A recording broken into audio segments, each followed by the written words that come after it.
been murdered. All the friends have flown before. On the morrow he will leave me, as my hopes have flown before. And the bird said nevermore. You're listening to the Call Podcast with Brandon and Josh. Hello, everybody, and welcome to a brand new edition of The Call. It is a Baltimore Ravens podcast where we talk anything and everything Baltimore Ravens football.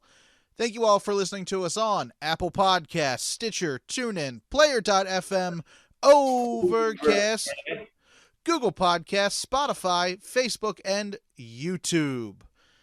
Thank you all for joining the show. It is a somber week around the NFL, around the world, really. Everyone is discussing what happened on Monday night. So joining me, as always, to talk all things Baltimore Ravens and football in general, my buddy Josh. What's going on, man? How you doing? Hanging in there, man. Doing all right. You know, it's been a crazy end of the week 17 as we know it. You know, first and foremost, as we know, thoughts and prayers to Damar Hamlin and his situation. I really hope the young man makes a full recovery.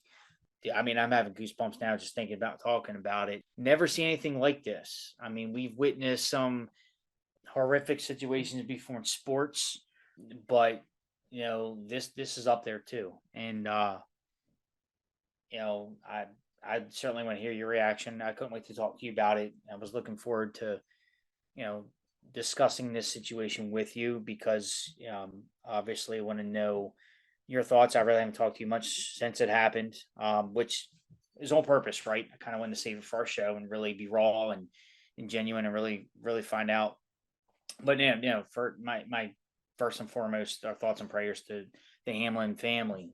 You know, football secondary, right? You know, obviously the health and safety of these players and human beings are first and foremost in the sport. It's you know, they put their lives out there, man. Their risk. You know, it's a big risk that they take, and for the sake of entertainment and for the sake of, you know, what we like to do, you know, with fantasy and betting and, you know, rooting hard for a team and hopefully ultimately they win a Super Bowl. And you know, when stuff like this happens, it puts it all in perspective, you know. And I don't know about you. Did you watch the game live as it happened? Like, were you watching Monday night or were you busy? I was not watching Monday night. I was actually watching the Andor Star Wars show on Disney Plus. Now that the holidays are over, I have a backlog of like TV shows I wanted to watch. And after like how terrible that Ravens game was on Sunday night, I was like, I can't watch any more football for a week. I mean, that was just so bad. I don't want to see any of it. And I was actually still on vacation at the time. And my girlfriend texted me and said, "Hey, are you watching the Monday night game?" I said, "No, I'm actually watching. I'm watching the Star Wars series." And she goes, "Something happened. Apparently a player collapsed and they brought an ambulance out." So I just like texted back in all caps, "Oh my God." And then I turned on ESPN. So by the time I was tuned in, the ambulance had been on the field and gone. And it was a lot of the reporters kind of like telling the crowd what happened and what was going to happen next. The game was being postponed at the time. It was not being called off by when the time I tuned in. So I kind of saw what happened afterwards. I wasn't watching it live. I was kind of in the aftermath of everything. What about you? Were you watching live? Yeah, I was certainly watching live with my dad. Obviously, as I do every Monday, it's a tradition with my father, and you know, not only that, but was rooting hard.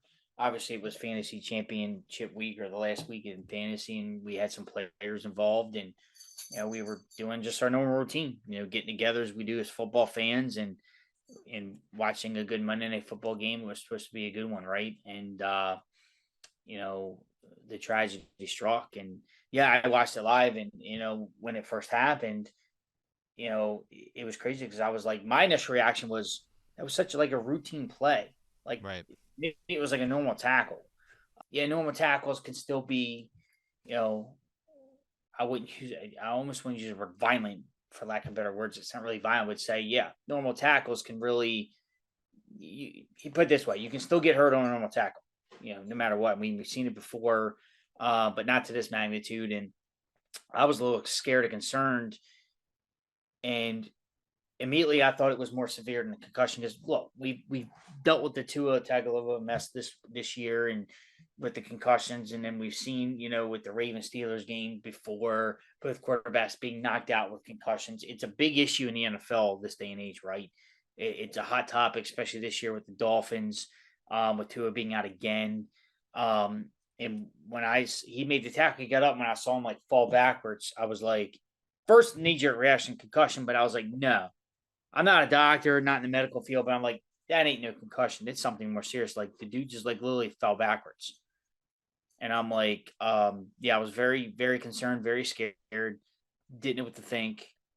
Obviously, just waiting it out and seeing what could happen. And I just put it this way: I never forget the looks on these players' faces when they discovered what was being administered and what was going on and all that. And you know, the sheer concern on their face and the display of sadness, it just was wow. Like seeing Josh Allen's face and seeing some of the Bills players' face and even the Bengals, man, like couldn't imagine. And trust me, when I heard the 3-letter CPR, I looked at my dad and I'm like, this ain't good at all. Like obviously, when you hear that, you put two and two together, you're reviving somebody. So I'm like, yo, this is not something that we ever want to see or witness to anybody. And, you know, obviously, I knew immediately they weren't going to play the game, and I knew it was going to be the right call. And I'm glad they didn't play it. They did the right call. NFL did a great job, because how could you after something like that? The game goes on, right? You know, Brandon, we always hear it. It's always that next man up, right? Like look what happened in the Steelers game. This year, Huntley goes down, concussion.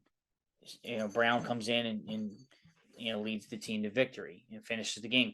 Just like in the Broncos game this year, right? Lamar goes down, Huntley comes in, leads us to the game-winning drive. It's always been like that. Like, yeah, the injuries happen, but then it's always like you go on, right? It's always like the show goes on, but this time the show didn't go on. It stopped and it didn't happen, and for all the right reasons, as we know it, and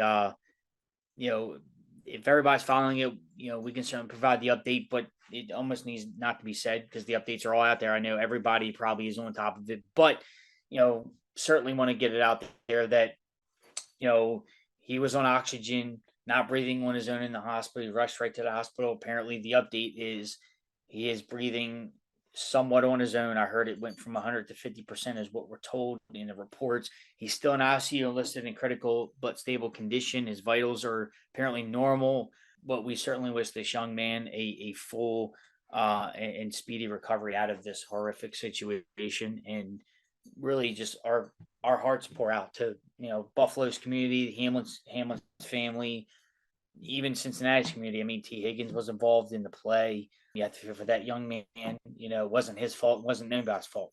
It happened. It was a freak accident, is what I've heard it been called. Just one of those situations where it's just unfortunate, and no one can explain why. No one can explain how. But we have a young man fighting for his life, and we call them warriors and we call them gladiators and soldiers for a reason, and this is why. It's a dangerous game, and there's a reason why. For the sake of our entertainment, we have to remember. At the end of the day, these guys got families, and these guys are sons, these guys are husbands, and these guys are friends, and whatever title you want to put on them. And no matter how young, how old, life's precious, man. Never want to see this ever again in the sport. And and wow, I just seeing it live and unfold, man, it's almost like having no words. Like I didn't have any words when it happened. I'm just like the whole time. I'm just like, please be okay. Please be okay. Please be okay. Like, just wow. It's just certainly an unprecedented time in the sport.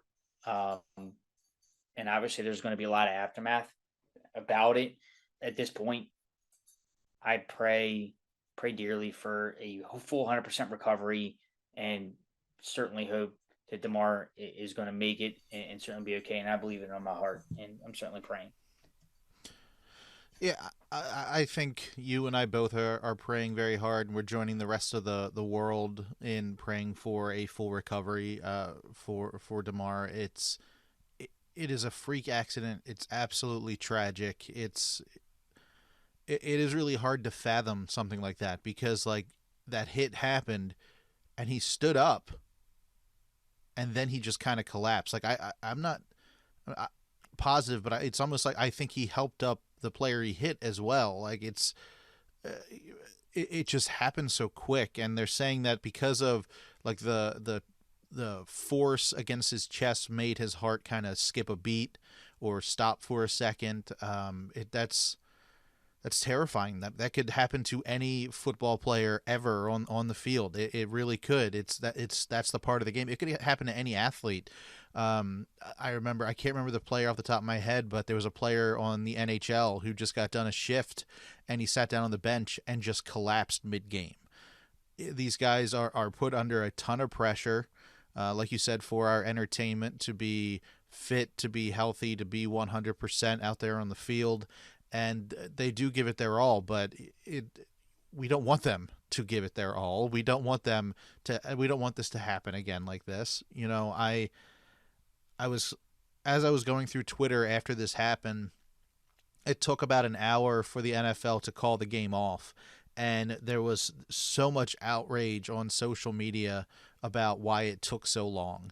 And it was unprecedented. You know, this had never happened in the NFL before, where somebody needed CPR on the field and needed to be transported to a hospital the way that he was. So I think the NFL was thinking about the teams that were playing, the coaches, the staff, but you also have to remember there were 70,000 people in a stadium that just watched somebody, you know, almost lose their life right there on the field. If it wasn't for the training staff doing CPR and the AED machine being readily available to kind of restart his heart, the 70,000 people just watched this poor kid who's only 24 years old. He's only 24 years old, lose a life, and he's fighting for his life right now. The guy is a fighter. So the NFL had so much to think about what to do next, and this has never happened before.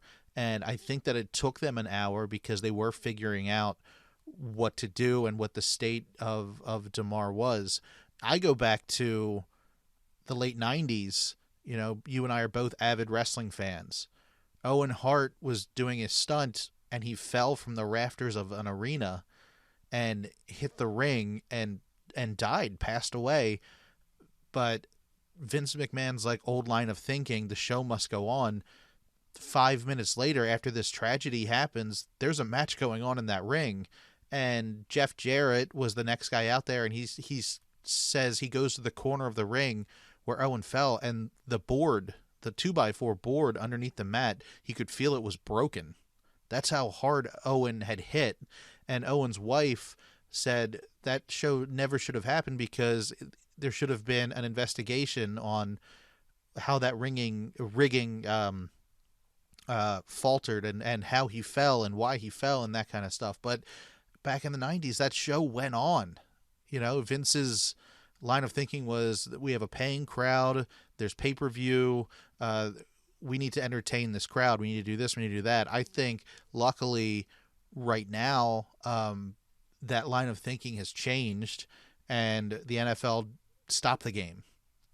You know, it was the right move. Even I want to say 2010, 2011, something like that, Jerry Lawler was in a match against Dolph Ziggler on Monday Night Raw, and Dolph Ziggler kept elbowing Jerry Lawler in the chest, and the same thing happened. His heart kind of skipped a beat because there was so much force going into his chest at the time that after the match got finished, he sat down at commentary and he passed out and had a heart attack live on air. I remember watching that live, and again, the show went on after that happened. Michael Cole, who was sitting right next to Jerry Lawler as he passed out and, called over doctors and everything, still called a match while his friend was fighting for his life. So I'm glad that the NFL called the game. I think it was the right call. Like you said, the look on Josh Allen's face, Stephon Diggs' face, all the players for Buffalo and Cincinnati, seeing Burrow go over and hug Josh Allen. Right. That's the kind of stuff I don't want to see. The videos of Hamlin kind of falling to the ground. I don't want to see those videos online. I want to see the videos of them hugging each other and comforting each other. And the fact that both teams kind of circled around him as he was on the field, so there weren't any camera shots of him getting CPR. They circled him and the EMTs and everything there, the trainers, to make sure that none of that footage of him would be exploited. So I think that we're learning as a society, like, what to do in times like this. We just want him to make it out of it. We want him to be okay. We do. Everybody is. I mean, to see M&T Bank Stadium lit up red, white, and blue, I think is a great sign of solidarity. Most of the NFL teams have changed their Twitter pictures to his name and number. It really is just a kind of wait and see. It's kind of difficult to discuss it. I was watching Good Morning Football today, and there was talk of football, but they're like, we really can't talk about the Thursday night game or the couple of extra games coming up on Sunday and Saturday because it's too difficult. We're too worried about Damar Hamlin. That's what we want to discuss. So we're all pulling for the kid. Hopefully all good things are going to come out of this, but it was very difficult to watch the aftermath of what happened on Monday and the news on Tuesday, because I was so worried that something would break, news would break, and it would be something that none of us want to hear. But he's still fighting. He's still in the hospital right now. And of course, like you said, our thoughts and our prayers and everything else are with him and his family at this moment.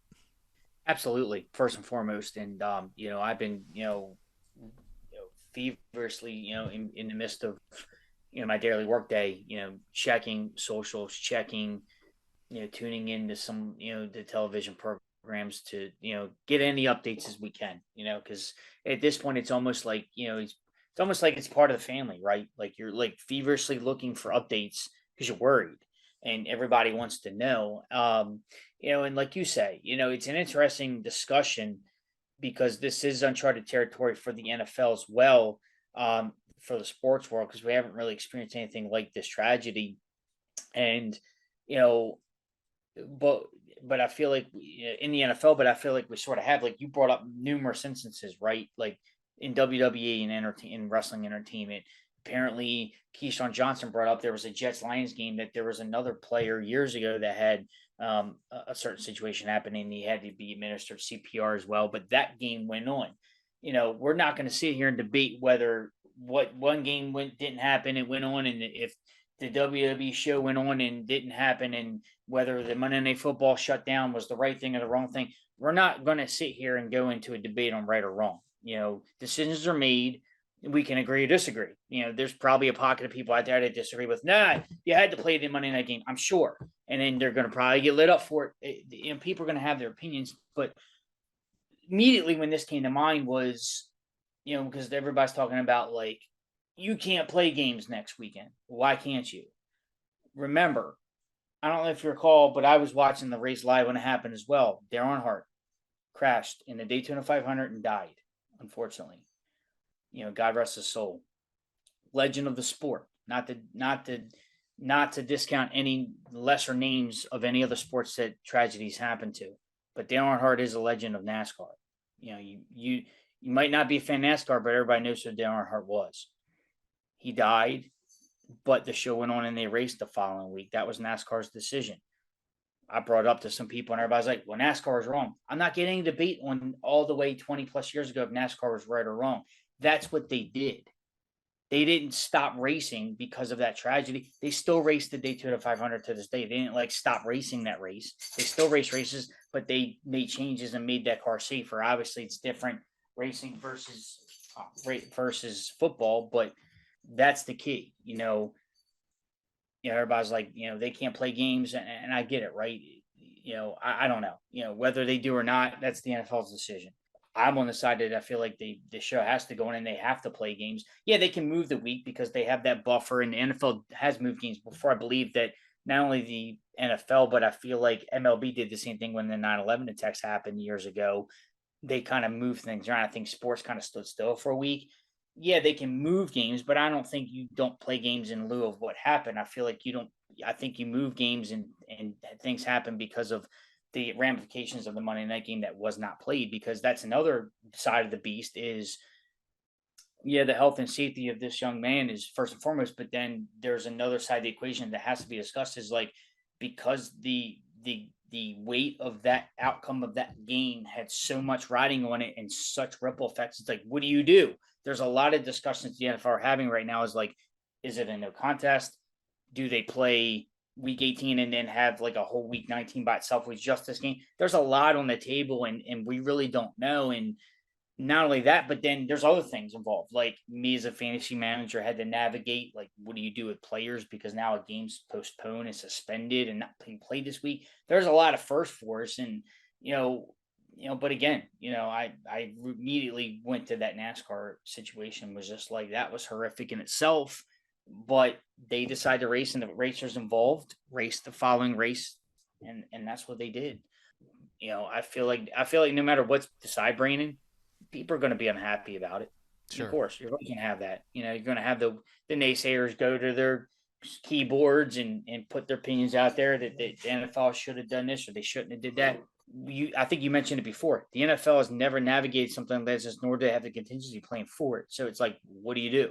But that's the unfortunate part, is no matter what, people are going to hawk and complain and hem and haw and moan, and you should do this, you shouldn't do that. I mean, people are already on the airwaves today saying, can't play games this weekend. I'm like, and I chimed right in. I'm like, NASCAR races after Earnhardt death. So, obviously, this isn't that situation. But, and then of course people are like, well, they were wrong. I'm not debating if they were right or wrong. That's a whole different set of circumstances. I'm talking about this weekend. They got, because like they were even talking about this morning, I think on NFL Network, right? They were like, today's a practice thing. The Bills got to start preparing for the Patriots. Like, what do you do? You got to go back to work, right? Like, or do you stop? Like, but apparently the NFL has said no. There's no changes in Week 18. They're still trying to figure out what to do with that Monday night game. And I think what the NFL should probably do is just, have that Monday night game just say what the score was, and that's it, and it'll be a no contest. Yeah. Unfortunately, it sucks, but what do you do, right? Like, I feel like trying to replay the game is going to be more of a headache, right? Yeah, and I also think about it.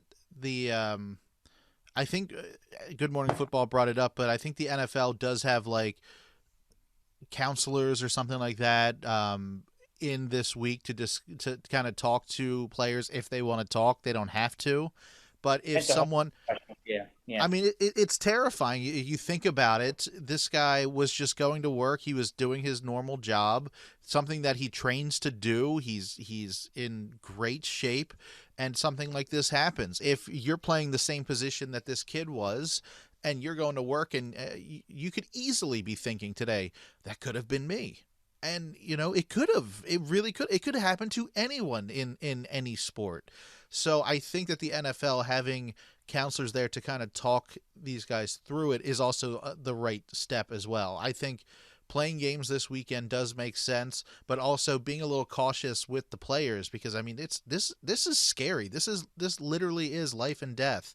And I think moving forward is the right thing to do, but also giving guys a chance to discuss of whether or not they want if they personally want to be out there on Sunday or not, or discussing things that are going on in their heads as well, is also the right step and a good move by the NFL as well, because this,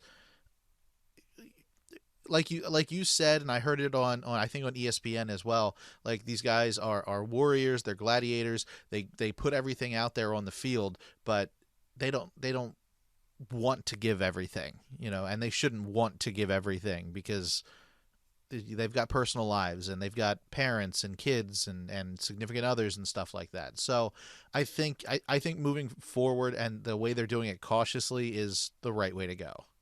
Absolutely. And what they're doing is they're not knee jerk reaction to anything, right? It's not like, well, we got to do this because of this. And again, if it were to be a no contest and the game didn't count, it would suck because look, think about the Chiefs and think about every other team, right? You work all hard all year to get what? That number one seed, the home field advantage to get to the Super Bowl. And at this point, if it would be no contest, it seems like the Bills would be kind of a shoe in to get that one seed. And then obviously the Ravens wouldn't have a chance to win the North because that takes that away from them. So I just feel like, yeah, you just make one decision could really affect a lot of things. But I feel like, me and you could agree that they should do this, and we could disagree that it might should do this. But I feel like there's no right or wrong answer, and there is no cheat sheet about this saying like, okay, this is what you should do in this situation. Because again, at the end of the day, yeah, we all would want the game to be played because it means that much and it impacts a lot. And I had this discussion just today, man, because I was like, just think about it if it wasn't because look, if the Bengals were to win, they would literally be the 2 seed. They would knock the Bills to probably 3. If the Bills would win, it would put them in the driver's seat for a 1 seed, but the Bills because they beat the Chiefs because they beat the Chiefs heads up with 1 game to play. There's a lot going on but it's like, do you take that opportunity away from teams and just say, okay, it is what it is? I mean, obviously it's the easiest thing to just call it a no contest and just act like the game never happened because it almost acts like a tie. You play one less game and your winning percentage, it is what it is. And, it happens, but it's almost like it's crazy to think because you remember how crazy COVID got at the height of the pandemic with the NFL and all that. They played a full schedule. There was no games canceled or postponed or anything like that. Obviously, this situation is totally different, but I'm just talking and navigating as far as moving games and getting games scheduled. Games were played on Tuesdays, Wednesdays, Fridays, Saturdays. Like we talked about it. I think the Ravens played on like a Wednesday afternoon at like 5:00, didn't they? Like, Right. Yep. So I mean, like I said, like I think it's because of where they're at in the season. It's tough because it's like we're in the season finale. And then the playoffs start literally less than 2 weeks. Next weekend, the NFL playoffs should start. And that's why everybody was like, well, they can move it back a week because they have the bye week built in. They can just move everything, play the week 18 slate, and then have maybe the Bills and the Bengals play another 1 game, kind of like a 1 game playoff kind of deal. And that'll determine seeding right before the playoffs start. I don't know what the best way is. But then again, you have to figure because we can't just, this isn't a video game where you can just say, oh, schedule it this day and play because look, there's preparation, there's coaching, there's, you have to recover. These guys are human. You can't just schedule the game and be like, okay, play 3 days later or 2 days later. Like, they're going to play the Patriots on Sunday at 1:00 in a divisional heavyweight matchup that it's pretty much a playoff game because the Patriots got to win to get into the playoffs. So, and then the Bills got to play to pretty much knock them out. And then how do you turn around and play? You're asking the team and the personnel to turn around and their mind and thoughts to their brother that's in the hospital, and you're asking them to prepare. But again, there's a fine line. You want to be here, thoughts and prayers, and your mind goes to there. But then you're asking guys to just, compartmentalize that and kind of just say, all right, it's time to go to work. But we talked about it, the entertainment industry.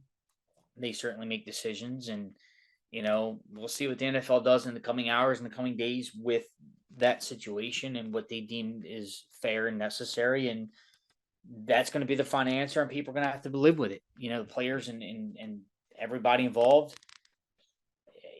I put it this way, at the end of it, you're not going to make anybody happy whatsoever. So let's just hope they make a decision that's fair and just and, because that it's like it's a double-edged sword, man. Because it's you're worried about Hamlin, obviously first and foremost, and his health, but then it's like in the back of your mind, you're thinking about the business side of things. You're like, well, how's the show going to go on? How is this going to happen? Like the analytical mind and the logistics of things start happening, and you're like, okay, well, there's a ripple effect here.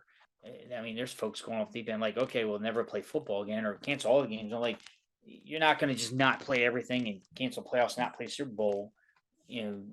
Just I just don't see that happening. Obviously, the show's going to go on at some point, whether it's this weekend, next weekend. But as we know it, I mean, the Ravens were practicing today. Teams are gearing up. There's going to be football played. There's important games this weekend. There's playoff spots on the line. It's the season finale of the NFL 2022 season, or now it's 23, but it is the 2022 season. There's football to be played. There's spots in playoffs to be had, and tragedy aside, I personally am looking forward to it because I apart from the Ravens game, I'm looking forward to some of these matchups this weekend to see what happens. There's going to be some good football to be played, and I can't wait to see how it transpires. Well, again, our thoughts and prayers are with the Hamlin family, and we hope for nothing but the best. But By the way, it was pretty neat, though. I will say the power of community in this, not to be lost in all this, but how about everybody coming together to donate to his charity? Over 5 million. Is it now 6? It's $6 million. Over $6 million. That'd be insane. Let's go, people. Let's go. This is great. His original goal was $2,500, and he's up to $6 million. What a blessing. Robert Kraft. This is what made me smile through all this for the first time in a while, because this is certainly a serious issue. His uncle was interviewed and said he couldn't wait for Damar to wake up and to see that outpouring. And I almost smiled. I'm like, imagine when that dude wakes up, full recovery, and realizes what's going on. I can't wait to hear his reaction of that. Yeah, that's what I'm looking forward to most. Yeah, but I mean, to see, like you said, the community come together. We've seen Robert Kraft donate money. We've seen Tom Brady, Chris Jericho. I mean, tens of thousands of dollars just from those people alone. Even that ignorant owner in Indy donated money. Yeah, I mean, everyone is coming together. They are all wishing the best for him. But let's talk a little bit about the Baltimore Ravens. Let's go back. I don't want to. Let's go back to Sunday. Let's talk about that Ravens. I want to talk about the Bengals matchup. I know. I mean, I guess we have to, but let's talk a little bit about that Ravens-Steelers quote-unquote game that happened. 10-point lead lost. Come on. There's the table pounding again. We were up 10 with 3 minutes to go in the third. 13-3 and lose 16-13. What is going on? Do you have any answers for us? What is going on? I'm sick of it. This was John Harbaugh at the press conference afterwards. He wasn't. No, don't get me started. He was not a happy guy, and he says it starts with him, and it was a complete breakdown for every facet of the game. Well, he's not only an unhappy guy, but apparently he don't know what's going on under his own roof. Someone asked him about the running game. He's like, "Yeah, I guess we need to get Gus the ball." Bro, you're the head coach. How do you not know what the game plan is? That was the tipping point for me. What is going on? Like, I was on Lamar's corner until this year. I was in Harbaugh's corner until this year. Now I'm like, y'all getting on my nerves. I'm sorry. Like, what is going on? Harbs, get a move on. Get a grip. Like, I'm telling you, no wonder this Fire Roman stuff just gets ridiculously louder every week. Again, I don't know. But that to me at the end of the game, when I heard that on the post game and he didn't have a clue, that was like the worst thing he could have said. I'm like, really? Yeah, I will say that there were very few bright spots, but the few bright spots were J.K. Dobbins and Brandon Stevens. I think both of them had really good games. Tyler Huntley, unfortunately, a lot of mistakes. That ending of that game just kind of on his shoulders. Really terrible to see. I think it kind of proved that he isn't a number one guy, unfortunately, in the NFL. This is why he is a backup. But not just all around not good. This was a terrible game to watch. I mean, you were there. I was bored out of my mind watching the game at home. I literally fell asleep at some point before the end of the game because I was just bored. This team had no fire, it seemed like. I mean, this is a team, like, it's week, 17, right? That's what week we're in. And this team was acting as if they were still trying to figure out who they were in weeks 3 or 4. Like, this was a team that has no identity. They don't know who they are. Are they a defensive-minded team? Are they an offensive-minded team?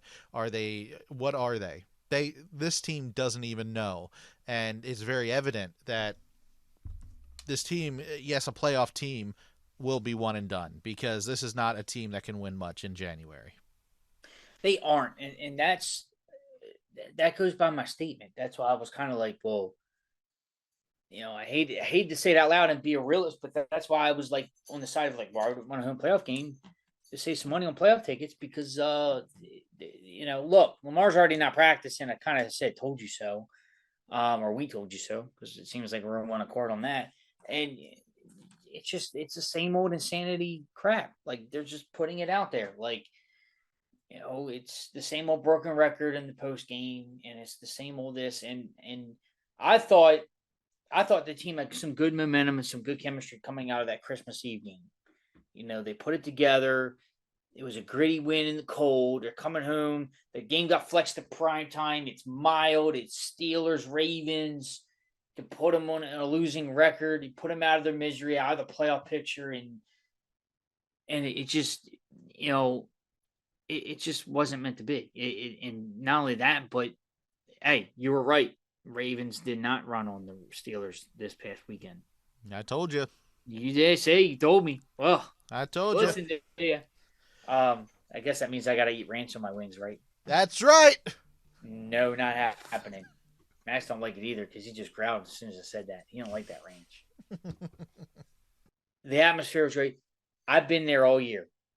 There's been some sparse crowds at home. We've left angry a lot of times at home. I'm not kidding when I say this. I was really obviously we understand Christmas Eve was what it was. It was Christmas Eve, holiday weekend, cold. The weekend, no one wanted to go to game, or they probably could, right? But did we show back up in the New Year? New Year's Day, man, it was like a different stadium. It was like New Year, new us, because it was like we were out pounding the streets and tailgating, and I'm like Ravens walk, and I'm like, there's a ton of people here. This place Well, is hold going on. to be packed.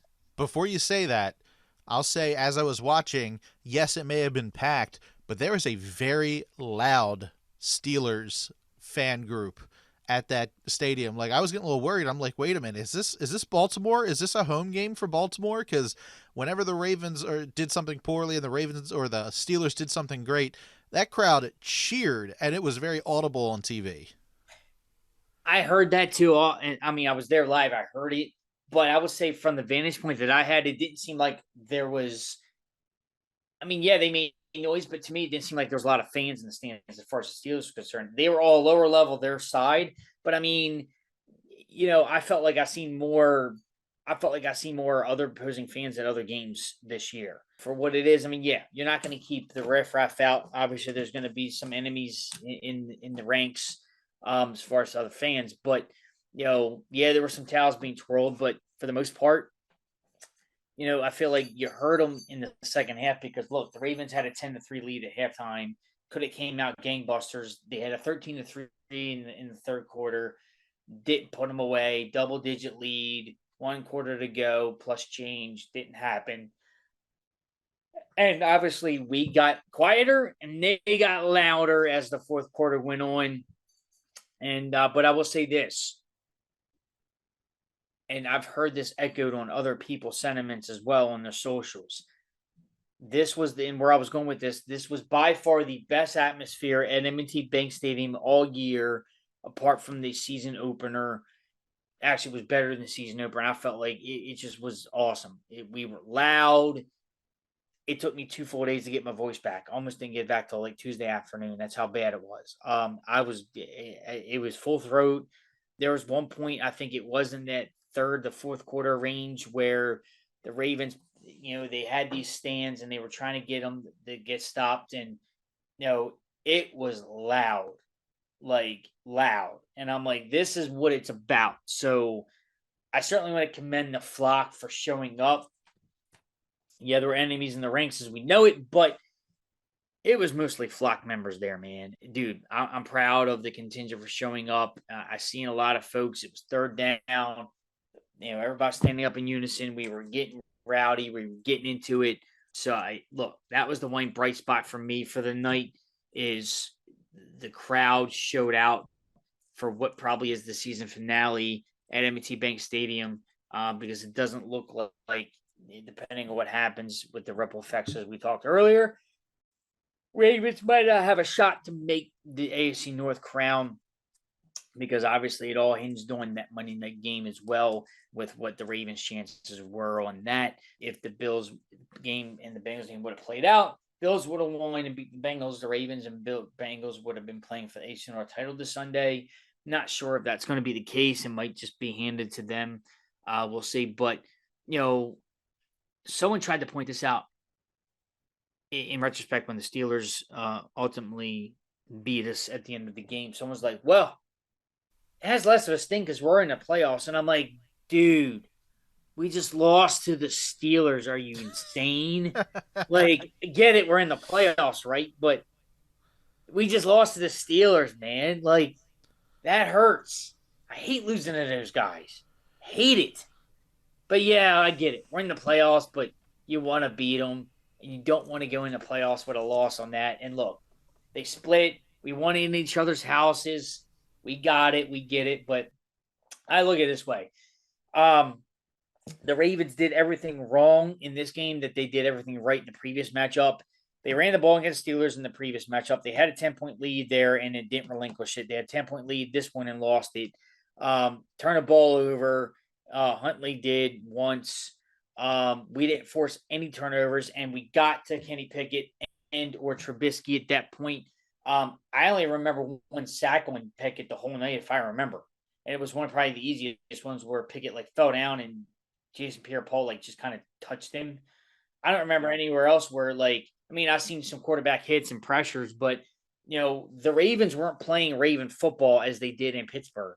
You would think that this one would be even more intensified because and you heard it from the players. Like JK was like, yeah, practices were ramped up and we were focused this week and all that.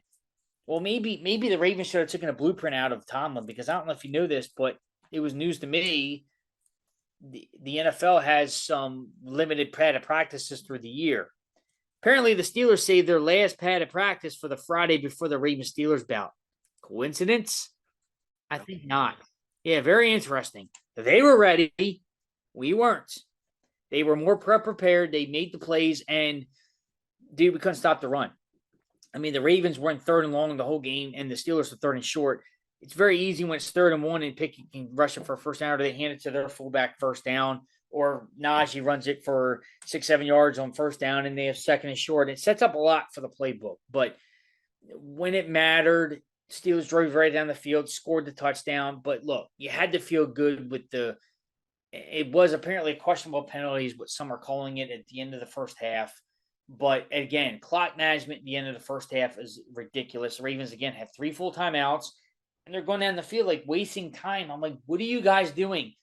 Luck apparently was on their side because they got stopped. It would have been a would-be field goal. There was a penalty. It's 1st and goal with 11 seconds left on the 7-yard line. Huntley throws it to Likely. Ravens are up 10-3. You had to feel great. The place is going bonkers at that time. You go right in the half and get it back out. But that was a good looking touchdown. Likely's catch was really awesome. And I was going into the half, I said, going into the half, this is exactly what we want to see. But here's where we're going to get feisty. Table pounds. I just knocked the iPad over again. 4th quarter. Justice Hill that returned the kickoff, right, to the 40? Yeah. They returned it to the Steelers' 40-yard line. No points. 3-and-out punt. That was it. That was the turning point of the game. They went two consecutive drives. They had on the 40, and I think the drive after that or before that, they had it around midfield. Couldn't even get in field goal range for Tucker. Now, we understand the Steelers missed a field goal in that game, hit the upright, but still, there's points left on the field. But how did the Ravens go from a 40 yards to the goal line, set up shop after the nice return, and come away not only with no points, but a 3-and-out punt? Absolutely absurd. And again, calling Greg Roman out, the play calling selection was again trash in my terms. I don't know, man. We get it. They're a playoff team. And what's funny is we can certainly sit here and Billy can criticize as we need to on the show and let it all air out. But what is funny is if you do tune into this the radio airwaves around town, the way people talk and the way it is, we talked about before. They don't feel like a 10-win team, do they? We don't feel like No, a playoff team. It's because no. of it's because of all the crap that comes with it. The circusness. It's I don't even know if that's a word, but I just made it up. The circusness. You know, all the hubbub. It's the Roman play calling. It's the horrible indecisions and the coach speak at the end and not taking accountability for stuff. It's players getting hurt at key moments in the season, and key players are out for the year, and key players are missing, and there's a lot. You know, there's something to celebrate. At the end of the day, the Ravens have 10 wins, and they are an AFC playoff participant this year. That's something to hang your hat on. You know, yeah, they could be like the Texans and have 2 wins, and we can sit here and complain about it, but we get it. But there's context to everything, and it's the way things are going down, and it's look, they're not getting beat 30-7 to the Steelers. They have a 10-point lead in both games. They won one and then they lost one. Every game, every loss this year, they've had at least either a double-digit lead, or I think in the case of Jacksonville, they were up 9 and they were up 7. So they were up virtually 1 to 2 scores twice in the fourth quarter and lost that game too. They were pretty much had the game in hand in all these losses. And they slid all the way to the 6th seed, but they can slide wherever they want. They're still a playoff participant, but if things don't shake out the way we think they might, you know, they could easily be playing the Bengals 2 games in a row, back-to-back weeks. And because the 6th and the 3rd seed lock horns, the AFC South is locked into the 4th seed. As we know it, the Chargers lead from the Ravens. They're number 5. Right now, if it's deemed a no contest, if this game would be and the Bengals beat the Ravens somehow, you know, I think I feel like if the game is deemed a no contest from last Monday, I don't even think the Ravens and Bengals outcome matters. I think if it all stays correctly, Ravens and Bengals could very easily be playing a 3rd bout this year in back-to-back weeks. We've seen this before with other teams where they play like literally like the last game of the regular season and turn right around and play each other in the playoff game. I think the Ravens nearly did it against the Chargers in 18, where they played the Chargers in late December and then turn around and play them like 2 or 3 weeks later in the playoffs. But that's all here, near, or there, because obviously we have to wait to see what shakes out after this week and with the decisions with the NFL and how the Week 18 slate stacks out or shakes out, I should say. But dude, it was a very ugly loss. It was kind of like I knew it. I told you so. When they didn't put any points on them, there's 2 drives on the 4th quarter. I'm like, they got the ball with 5 minutes left. I'm like, you get a series of first downs, the game's virtually over. They don't even have to get points, and they didn't have to put teams away. And look, are we asking too much because it's a Huntley-led offense? Probably, but look, we understand that Lamar's had his struggles this year since week 3, but that's all the fact remains is this team's better off with the 8 right now instead of 2 under center.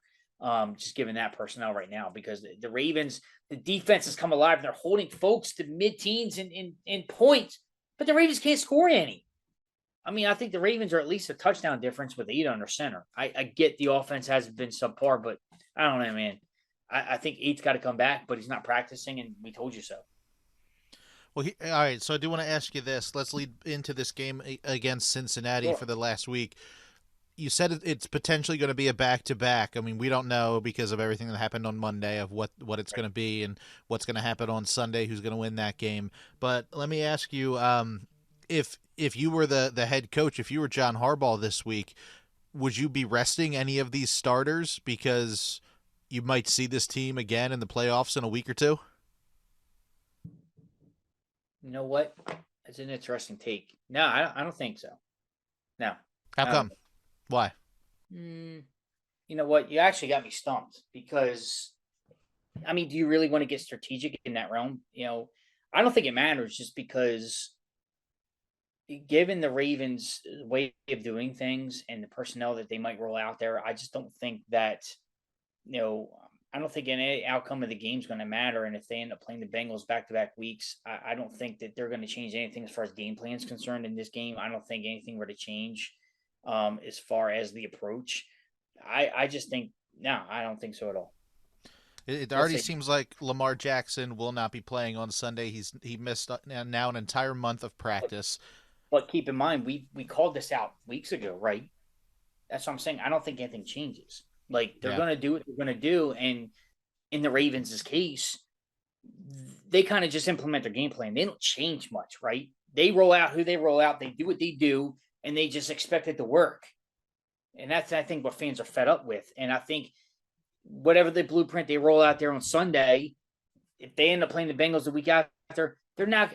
Look, who am I to know? But I just have this strange feeling they're not going to change their preparation. They're not going to change their game plan. They're going to go, oh, we're going to go play the Bengals again, and we know exactly what they're about, and we're probably going to get torched. It's just, I don't know. I just don't have any hope, and I don't think so. Hope they I, prove me wrong, but I don't see anything to say otherwise. it's going to be I don't even know what to say here. I mean, it's going to be a game against Joe Burrow. He had a really rough start to his season, but really did level off after the first like 2 or 3 weeks. Kind of the opposite of the Ravens. It's Jekyll and Hyde at this point with these two teams. Calais Campbell, J.K. Dobbins, a couple other guys did not practice on Wednesday, and it mostly is Veteran Day, but we'd like to see Calais Campbell out on the field again. He has missed the last 2 games, but let's see if he actually practices on Thursday or Friday, and maybe he can make the game, so we'll see. I think the defense is a lot stronger with him out there on the field. This is it. This is the season finale of the NFL season for this year. What do you think? Are these guys going to be able to go out with a bang, or are they going to be out with a whimper and kind of limping into the postseason? As much as it pains me to say, I think the latter. I think they're going to be whimpering and limping into the playoffs. Look, they should have had a killer instinct against Pittsburgh at home. Black jerseys, lights, Sunday Night Football. It's a rival. The place is packed. It's New Year's Day. You're up 10 late in the third. You had an opportunity with that run back to really put them away.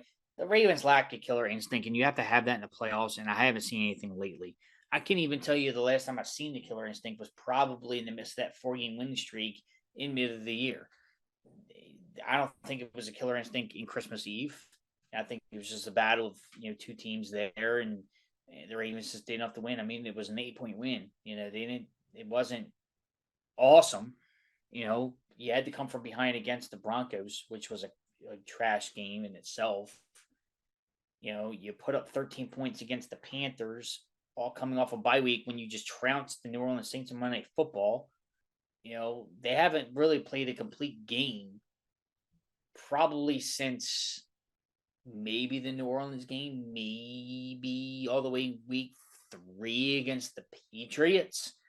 Nothing of recent memory here and recent success that they had lead me to say, like, look, they're going to go in and they might have, even if they match up with a division opponent like the Bengals, well, they got their chances, man. They know the Bengals and they could probably take it to them and sneak by with a win and maybe advance the division around in the Elite Eight of the NFL. It'd be crazy, wouldn't it? But, Lamar's not practicing. This team's banged up. Apparently, they don't use their personnel right. They got 2 healthy running backs, and they're hardly being used. The passing game's anemic at best. They're not putting up yards. They're not putting up points. The defense is right now carrying the team. Crazy to say after the year that they've had starting-wise. They've come in their own. Right now, Roquan Smith's the star. He's the glue that's holding the defense together. He's making everything work. And until the Ravens go out and prove me wrong and have that killer instinct, they lack it. Years prior, they've had it. This year, they don't. They had it in 19, which was a stellar year until the playoffs happened. Don't see it this year, man. We understand backups are in right now in certain spots, but don't matter, man. Play like a Raven. Have the killer instinct. Your rival came into your house and stole a win from you. You got embarrassed in front of your hometown on national stage when it all mattered, and you took the 6th loss of the year. And I'm hoping that the team's just not being lazy because they got a playoff spot and they're not really fighting for anything because, you go into playoffs like that, you're going to be exited as quick as you got in. And look, I'm happy the team made it. I'm not saying like, oh, rather than not making, get a higher draft pick and only have 4 wins. No, man, I'm actually pretty excited that the team's got 10 wins and made the playoffs. It's something to be proud of as a fan, right? As somebody who roots for the team, you want to say that. You want the team to be successful and they're part of the dance. You just get in, right? But Brandon, you're fooling yourself if you think that they're going to go in and make any noise and roar like lions. They're just not. They're going in. They're going in very, very under the radar. No one's really giving them a chance. And everybody's like, well, they embrace the underdog role. Well, they're certainly very, very big underdogs because you don't have your star quarterback practicing. You have issues with coaching and schemes and personnel issues and play calling and time management. Go on, man. They're not putting it all together and they're not polished, and the most polished win. And right now the hotter teams are on it. If you look at the NFL playoffs, look, Packers came out of nowhere. They're hot. You're pulling for the Lions, they're hot. Jaguars, hot. They're the teams that have some killer instincts in them. Ravens don't. And no matter if look in the AFC, man. Just look at the AFC. Herbert, quarterback, made the playoffs. Quarterbacks, Herbert, Allen, Mahomes, Burrow, all made the playoffs. Might even have Mac Jones in there at some point if they end up beating the Bills. Who knows? And what I mean is the AFC stacked with talent. And you got receivers, Diggs, Chase. You have Travis Kelce in there, with the Chiefs. If the Dolphins get in, you got, Waddle, and you got Tyreek Hill. There's talent in the AFC, and the Ravens right now, yeah, they got the defense to maybe snuff out some of it, but there's no offensive firepower to keep up, and I just don't think they're going to make noise.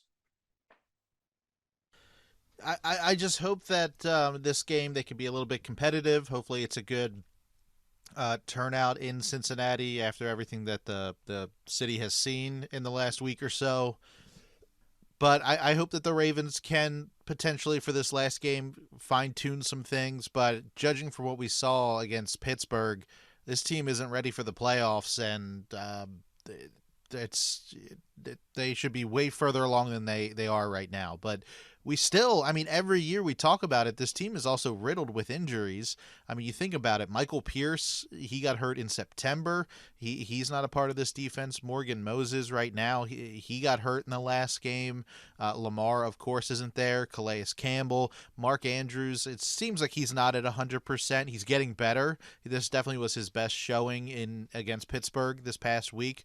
But he got hurt mid-season and missed a game or two. So this team just, again, it just doesn't seem like this team is very durable to go through an 18-week NFL season. But I don't know. Let's give our final picks. I, unfortunately, am going to say that the Cincinnati Bengals are going to win this game. I think that the score will probably be 27-13 Bengals. What about you? I'm also saying Bengals, man. You don't want to end the season out on a 2-game losing streak, but we understand that there's playoff football on the horizon for the team, some bright spot. But I think Bengals, with all the emotion involved, no matter what happens with the decisions and the ramifications of all of that, with the NFL business side, I should say, on that. And then obviously with the personal situation that's going on with Hamlin, and obviously the Bengals and everybody else are still thinking about him first and foremost. And, I still think the Bengals certainly rally, and the Ravens don't muster enough to go on the road and do it. The Bengals win comfortably in this one. I'm going to say 24-10 Bengals. I may be too generous giving the Ravens 10 points, I guess. But 24-10 Bengals, and we'll see what happens in the postseason with the Ravens opponent and where they end up. So if let's just say that we're correct and the Bengals do win, that means that the Ravens have split all of their divisional series. They beat the Browns, beat the Steelers. They were 3-0 at one Bengals. point in the division, and then Right. they lost 3. They would lose the last 3. It's crazy. They won each game against the Bengals, Steelers, and Browns, and then lose the next 3 against them. They split. You're right. They'll split each one series, and they'll go 500 in division, which is insane. Crazy, isn't it? So all right. So I just thought I was going to wrap up the show, but now that we're talking about that, is Lamar the intricate piece there, he went down and the season 2 years in a row now, he went down and the season completely flipped over and you know, that I thought that was always the thing with Snoop Huntley. I thought it was, oh, he can come in and it's no big deal because he's just like Lamar and we don't have to change the scheme very much. But with Lamar out and Huntley in, it could potentially be 3 losses to divisional opponents. Now, I mean, I guess December 11th, that would have been a win for Huntley against the Steelers. But then to lose against the Steelers and he lost against the Browns already, potentially against the Bengals. Is Lamar the missing cog here? I would have to say yeah, to a certain degree, not wholeheartedly and solely the answer, but to some degree, because I just think now dude, they're limited Huntley, and Huntley's a backup.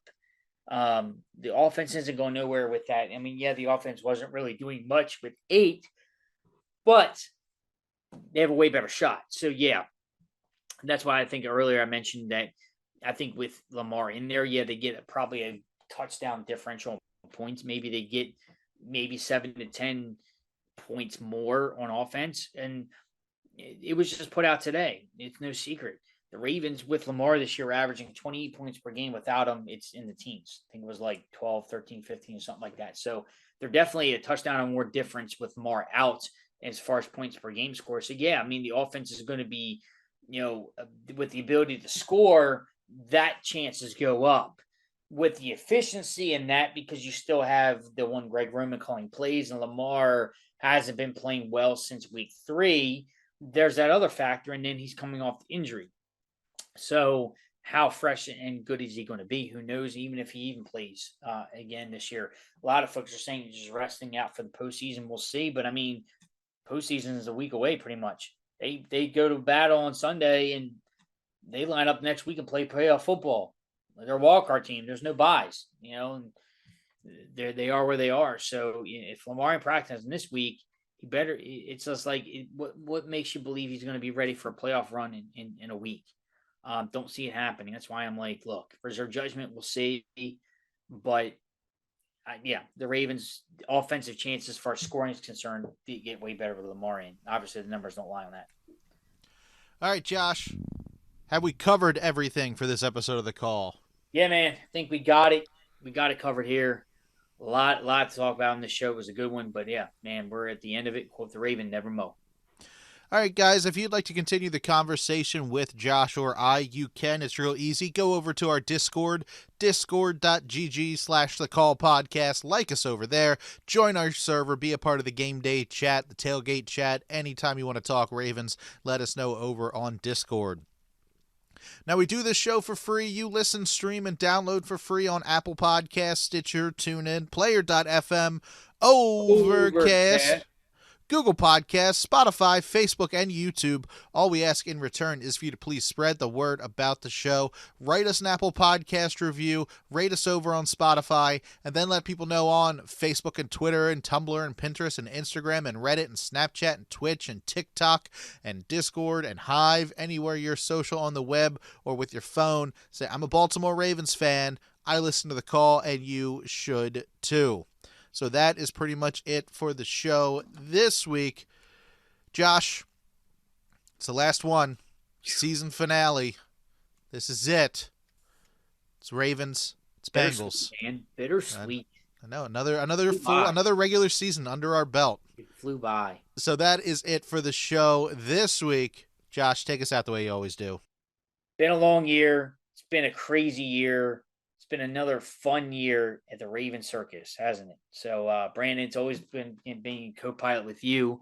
And not only that, but we appreciate all your guys' support out there, all you listeners and fans that interact with us and dialogue with us. And, hey, like Brandon always says, we do the show, not only that because, we want to talk about Raven football and just want to put mics in front of us, but, hey, it's good to have support and it's good to be out there in several countries and do it for you guys. We do it not only for our own benefit and our own fun, but it's good to have the support and good dialogue with you out there. And we hope next year, you stick with us along for the ride and invite some new folks on for the ride, because we're actually, after this year, we're going to do bigger and better things. We're going places with the call, and we can't wait you to be a part of it and see what's in store for us next year. We're going to revamp some things. We have some good things in store. So look out for that in 2023 as we embark on a season finale and a playoff push for the Ravens. I know it's doom and gloom and grim, but can we get it done? We shall see. But the Ravens are a 10-win right now, playoff team. Something to celebrate and rejoice here in Ravenstown. And how about it? One more time, regular season finale in Cincinnati. Can the Ravens do it? Hey, we're doubtful, but hey, why not? Let's root for them hard. Me and Brandon predicting losses, but in our hearts, we're rooting hard for a win and a victorious way to end the year out in style. With that being said, Baltimore Ravens, let's end the season with a high note, hopefully, and go into the playoffs accordingly. How about it, Baltimore Ravens? Let's fly high.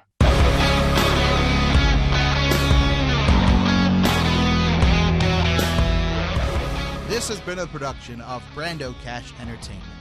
Music by Brad Lepore and Daniel Kelly from the DBK Studio. For more information, go to brandocash.com.